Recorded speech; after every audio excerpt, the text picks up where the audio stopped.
Bem, pessoal, então hoje a aula é sobre definição do conceito de calor, tá? Então, para a gente desenvolver esse conceito, eu trouxe aqui dois sistemas para a gente analisar, uma xícara de café quente e um iceberg, né? E as duas perguntas que a gente deve responder antes de falar sobre calor é qual delas tem a maior temperatura e qual tem a maior energia, ou energia interna. Bom, para a gente então responder isso, vamos aqui analisar um sisteminha que a gente já estudou, que é um gás monatômico ideal, né? Por exemplo, a 500 Kelvin. Então, o que a gente já desenvolveu com vocês de conceito, né? A gente mostrou que a energia cinética média dessas moléculas era 3 meios de RT. Então, como R é uma constante, a energia cinética média está ligada diretamente com a temperatura. Então, a temperatura é uma média entre todas as moléculas. O que seria então a energia interna? A energia interna, na verdade, ela depende de todas as moléculas. Então você teria que calcular a energia cinética de cada uma dessas moléculas para então ter o conteúdo de energia interna total do teu sistema. Só que isso é impraticável, né? Na prática é impossível você fazer isso daí. Então qual é a forma de resolver isso? Então a energia interna ela pode ser calculada como 3 meios de RT, que é a média de todas as moléculas, multiplicado por N. E quem seria esse N? Esse N representa o número total de moléculas do seu sistema. Então você pode pensar como energia interna a soma da energia de todas as moléculas e a temperatura como a média. Então realmente existem diferenças entre esses dois conceitos. E aí agora a gente vai ver como é que isso funciona aqui no nosso exemplo. Então, claro, se você observar e perguntar qual a maior temperatura, é só colocar um termômetro no café, você vai notar que ele realmente está a uma temperatura maior do que o iceberg. Então, a resposta aqui, qual tem maior temperatura, claramente seria o café. Agora, se a gente for analisar a energia do sistema, a gente tem que pegar então as moléculas. Então, se eu representar algumas moléculas do café, você vai notar que elas têm o vetor de velocidade maior do que os vetores de velocidade do iceberg. Só que se eu então representar os vetores do iceberg, eles são vetores menores, só que eles estão em muito mais quantidade. Então, como eles estão em muito maior quantidade, o que acontece? Quando eu faço a multiplicação pelo número total de moléculas, eu vou ter uma maior energia interna. Então, o iceberg, apesar de estar numa temperatura menor, ele tem uma maior energia interna, tá? E o café não. Então, quem tem maior energia interna seria o iceberg, ok? Agora, o que a gente vai fazer? A gente vai pegar esses dois sistemas e nós vamos então colocar os dois sistemas em contato para ver o que acontece. Então, o que aconteceria se eu aproximasse o café e colocasse na superfície do iceberg? Então, quando você fizer isso, você vai ter como definir aí a questão do calor. Então, vamos para o próximo slide. Então, o que seria o calor? O calor está aqui, pessoal. Ele nada mais é do que a transferência de energia entre dois sistemas. Só que essa transferência de energia ela ocorre fruto de uma diferença na temperatura. Então, se não tiver diferença de temperaturas, você não vai ter como ter a transferência de energia. E ela sempre ocorre do sistema de maior temperatura para o sistema de menor temperatura, até que as temperaturas se igualem, atingindo o equilíbrio térmico. Então eu sei que é comum você dizer, quando eu coloco uma xícara de café quente num iceberg, por exemplo, o café esfriou. Mas o termo correto cientificamente seria dizer que o café esquentou o iceberg. Então a gente sabe que é estranho, mas cientificamente o mais correto seria você definir a transferência de energia na forma de calor do caso que a gente estava estudando dessa maneira aqui. E o calor ele depende de duas características da matéria. Quais são elas? Primeiro que ele depende da quantidade. Então a gente viu, né, que o iceberg tem muito mais moléculas, então a energia interna dele é maior que a do café. E também depende da natureza da substância. Então existem substâncias que armazenam de maneira mais eficaz o calor dado a elas e outras menos eficaz. Então, o que nós vamos trabalhar agora? A gente vai trabalhar com um conceito físico-químico que representa como é que a espécie armazena esse calor, que é chamado de calor específico.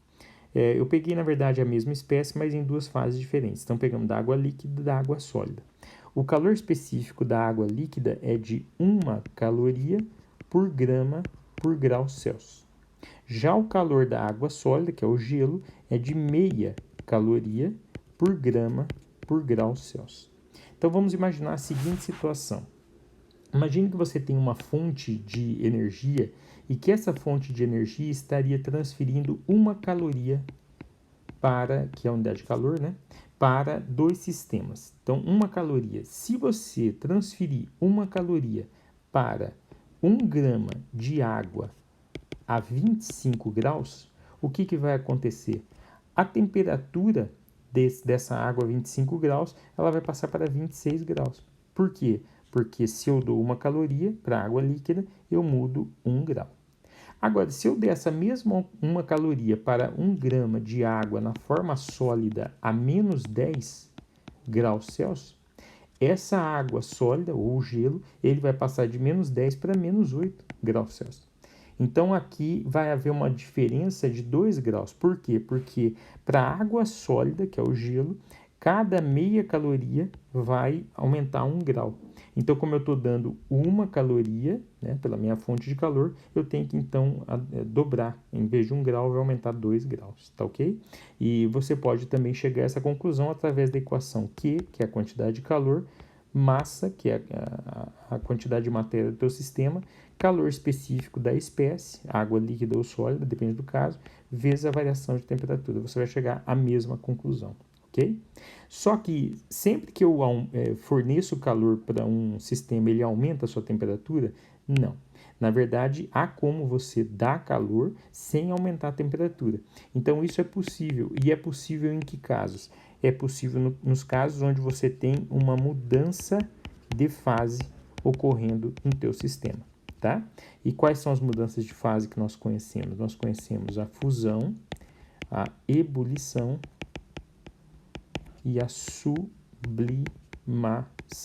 Então, quando a matéria estiver passando, mudando a sua fase, sólido para líquido, líquido para gás, ou sólido para gás, você então vai ter como fornecer o calor para esse sistema e não altera a temperatura. Tanto é que o nome desse calor é chamado de calor latente, porque ele faz com que a temperatura não se altere quando a espécie estiver passando por uma mudança de fase, tá ok? Agora, aquela questão de você usar, né? Estou sentindo frio ou calor, isso é uma sensação relativa. E como é que a gente explica essas sensações, né? Então, aqui a gente colocou a sua pele em contato com o ar ao seu redor. Então, claro que na sua pele existem moléculas a uma determinada grau de agitação, né? Energia cinética média, e o ar também vai ter moléculas com um certo grau de agitação.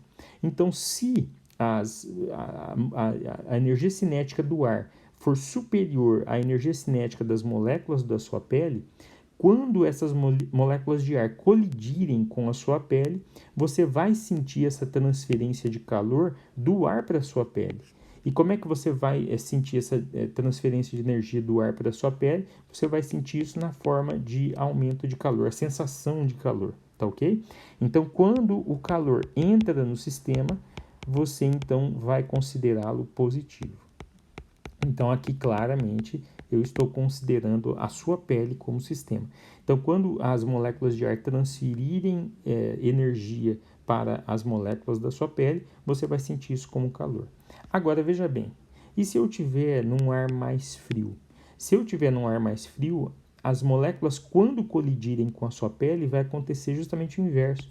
As moléculas da sua pele é que vão transferir energia na forma de calor para o ar, para acelerar essas moléculas de ar. E quando você perder essa energia, você vai sentir isso, essa perda de calor, como uma sensação de frio. Então, quando o calor sai do sistema, ele é considerado como calor negativo, sai do sistema. Lembrando que aqui eu estou considerando a sua pele como sistema.